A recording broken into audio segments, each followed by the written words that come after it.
Почитувани, пред малку заврши седницата на Советот за безбедност. За заклучоците и информациите изјава ќе даде председателот Стево Пендаровски, а веднаш потоа ќе одговара на прашањата од новинарите кои беа доставени до кабинетот. Председателе, повелете. Да, благодарам. Почитувани, денеска ја одржавме петата седница на Советот за безбедност, посветена на вонредната состојба воведена заради заштита и справување со епидемијата со коронавирусот. Поканети и присутни на седницата беа председателот на Собранието Талат Джафери, вице-премиерката и министерка за одбрана Радмила Шекеринска, министрите за внатрешни и за надворешни работи Наќа Чулев и Никола Димитров и професорите Ветон Љатифи и Ненад Марковиќ. Останатите членови, како и министрите Филипче и Бујар Османи, кои беа поканети, поради ново настанатата ситуација поврзана со градоначалникот на Куманово, не присуствуваа на седницата. По реферирањето на надлежните министри и дискусијата по единствената точка на дневниот ред, беше заклучено дека сите расположиви ресурси на државата се насочени кон справување со пандемијата предизвикана од COVID-19. Имаме позитивен развој на настаните во Дебар и Центар Жупа, каде се укинува, односно завршува кризната состојба. Но за жал, ситуацијата во Куманово се усложнува, поради што таму се распоредени дополнителни човечки ресурси и заштитен материјал. Мојот став е дека за ситуацијата во Куманово ќе треба посебен фокус и внимание и можеби многу брзо ќе треба таму да го примениме успешниот модел од Дебар и Центар Жупа, со оглед дека се работи за општина со над 100.000 жители и со самото тоа представува огромен потенцијал за ширење на вирусот. Последниве денови трендовите се негативни и во Прилеп, а главниот град поради големината на својата популација останува предмет на постојан засилен мониторинг и анализи. На Советот се согласивме дека надлежните служби работат посветено и вложуваат максимални напори. Здравствениот кадар, полицијата, армијата се мобилизирани деноноќно во сите критични региони, имаат одлична соработка на терен, а ефективно се спроведуваат и насоките и препораките од Светската здравствена организација. За нивната пожртвуваност и деноноќен ангажман на сите нив во име на граѓаните им се заблагодарувам. Советот за безбедност дискутираше и за одлуката за прогласување на вонредна состојба, која ја донесов на 18 март оваа година. Во изминатиот период на дневна основа добивав информации од Централниот кризен штаб и владата. Во текот на вчерашниот ден ми достави и извештај за мерките и активностите во изминатите 30 денови и предлог за воведување на вонредна состојба во следните 30 дена. Согласно направените проценки, за периодот кој следи, јасно е дека е потребно повторно прогласување на вонредна состојба. Одлуката ќе ја донесам согласно моите уставни надлежности и ќе трае во следните 30 дена. Тука сакам јавно да дадам коментар за некои правни дилеми кои се појавија во стручната и во генералната јавност последните денови. Јасно е дека Уставотворецот нема предвидено ваква ситуација. Собранието да не работи и да не може да ја потврди мојата прва одлука за вонредната ситуација. Во ситуација кога пратениците земаат плата, кога ниту еден од нив нема побарано апанажа која следува по завршување на мандатот, што значи дека тие се уште со валиден мандат, а собранието сепак не работи, јас ја преземам одговорноста со носењето на ваква одлука само затоа што имаме ситуација без преседан, кога е далеку поважно да ги сочуваме животите и здравјето на луѓето, отколку да се криеме зад правни толкувања. Затоа сакам да го разјаснам и следново. Постојната вонредна состојба завршува денеска поради истекот на рокот од 30 дена, за кој беше утврдена, и нема да биде формално правно продолжена, бидејќи за тоа нема уставен основ. Затоа јас денеска врз основа на нов образложен предлог од владата, а во ситуацијата кога собранието не работи, ќе донесам нова одлука за утврдување на постоење на вонредна ситуација за период од 30 дена на целата територија на државата. Но ова решение не ја намалува одговорноста на сите релевантни политички фактори во државата, јасно и јавно да ги кажат своите ставови по ова прашање, затоа што на средината на мај ќе ги имаме истите правни дилеми пред себе. Тука ќе ми дозволите да додадам уште неколку збора за работи за кои немам директна надлежност, меѓутоа сакам да ги пренесам реакциите на многу наши граѓани до мене во однос на мерката за ограничување на движењето. Со над 80 часови практично целосна забрана за движење на целата територија, како што се предвидува за празникот, ние во моментов спаѓаме во групата на земји со најригидни мерки во оваа смисла во Европа. Не само мене, верувам и дека и на огромниот број граѓани им е совршено јасно која е логиката и која е оправданоста за воведувањето на оваа мерка, но реков и минатиот пат да повторам, најдрастичните мерки треба да се применуваат по исклучок и во некој разумен временски период.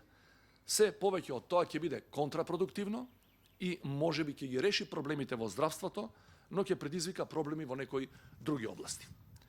Истото го мислам и за целосното затворање на стопанските субјекти и во таа насока сакам да ја охрабрам владата по празникот да го дефинира планот за фазно, постепено враќање на економската активност во нормала, затоа што е јасно дека не само ние, туку и целиот свет ќе мора да научи да живее со вирусот подлог временски период, а во меѓувреме ќе мора да изнајдеме модалитети животот со сите неопходни рестрикции и превентивни мерки да продолжи да функционира. Почитувани, дозволете ми на верниците од православна вероисповед да им го честитам големиот христијански празник, Воскресение Христово Великден, кој традиционално го одбележуваме со редовна служба во црквите и средби со најблиските. Оваа година црквата ќе мора да се сообрази со правилата кои важат за сите останати.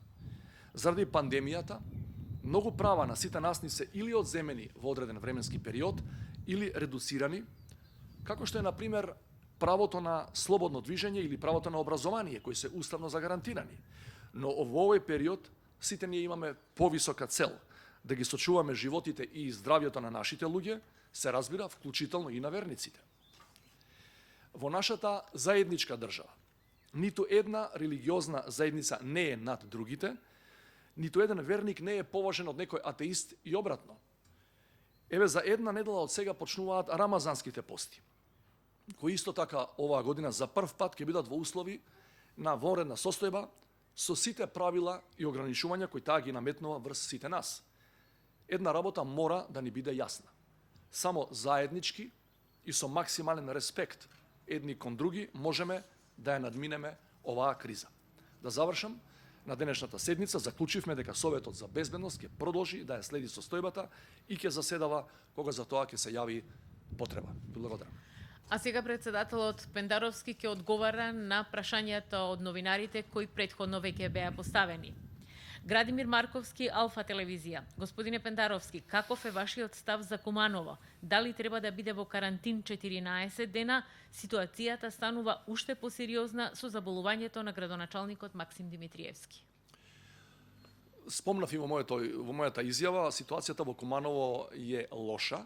Трендовите се негативни, сосема независно од последните вести поврзани со градоначалникот. Таму една од најголемите потешкоти предизвикува фактот што има приличен број, соразмерно со другите општини, на заразени здравствени работници во главната болница.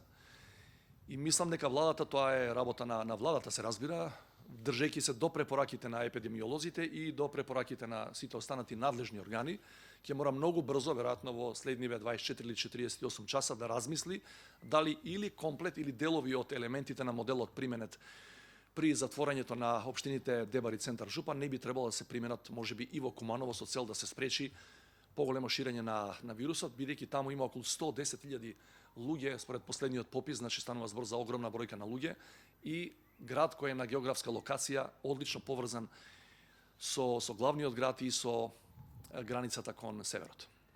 Кристијан Ландов, А1, дали ви информираа со кого се имале контакт Османи, Филипче и Спасовски по средбата со градоначалникот Максим Димитриевски и членовите на кризниот штаб вчера во Куманово? Не, јас се чув со сите нив тројца пред да почне седницата на Советот. Не ме информира ништо друго, освен тоа дека ќе мораат да бидат во самоизолација. Инаку работа е на надлежните комисии и надлежните здравствени власти да детектираат со кого тие комуницирале во изминативе денови. и каде се евентуално може да биде пренесен тој вирус. Значи само тоа го знам. Ми рекоа дека нема да бидат присутни на седницата, од тие причини се разбира таа одлука морав да ја уважам бидејќи е во интерес на нивното и на нашето здравје. Далиборка Демјанска, телевизија Телма. Дали како врховен командант ќе ја повлечете армијата од Прилеп, затоа што има многу реакции дека е понижувачки армијата да се користи за ставање на ред пред банките, а истовремено ни се случуваат инциденти како тој во Ченто и таму реакцијата е блага. Во Прилеп има една нејаснотија која за жал не ја појаснивме на време. Во Прилеп армијата не беше сама во грижата за утврдување на задржање на јавниот ред и мир, беше во поддршка на единиците на Министерството за внатрешни работи.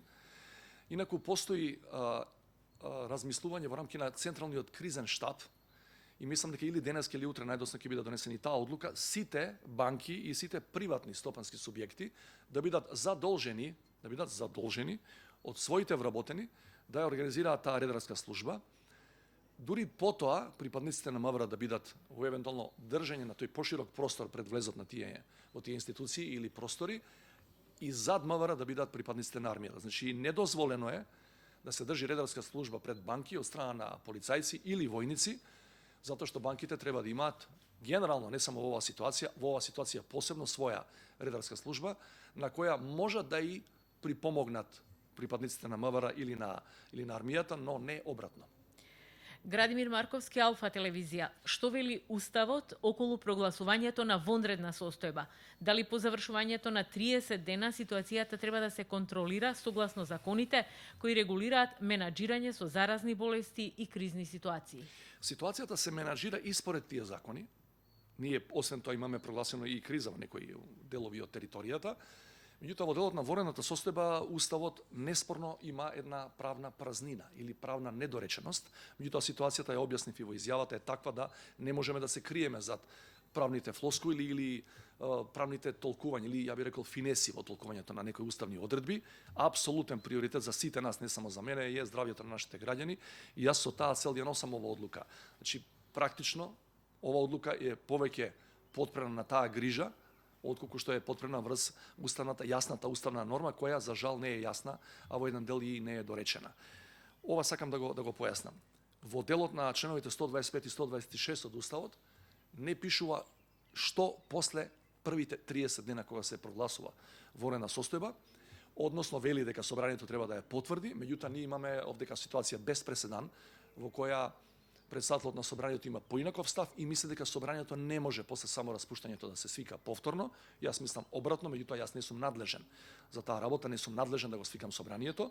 Инаку за граѓаните да знаат, постојат 3 начини алтернативни на свикување на седница на собранието, освен примарниот да го свика спикерот да ја свика седницата, може на барање на председател, на барање на премиер или по барање на 20 пратеници од актуелниот пратенички состав.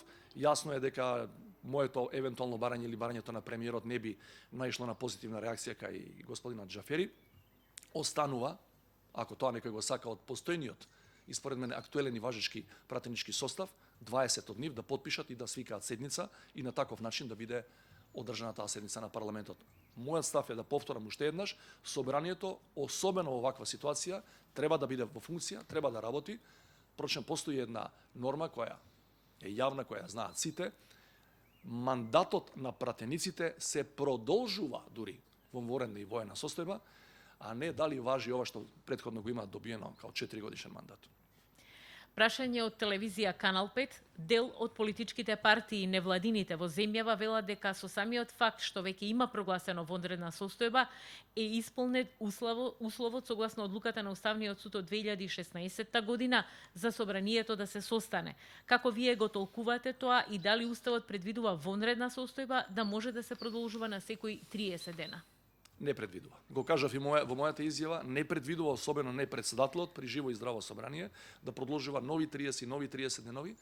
Затоа одиме со таа правна формулација, не пролонгираме, не ја продолжуваме вонредната состојба, туку утврдуваме постоење на нова вонредна состојба. Тоа го правиме, кажав, со која цел. Инаку невозможно е, ни еден од пратениците не побарал апанажа, а и да побара нема да добие, бидејќи мандатот треба да ви е завршен, па да добиете апанажа.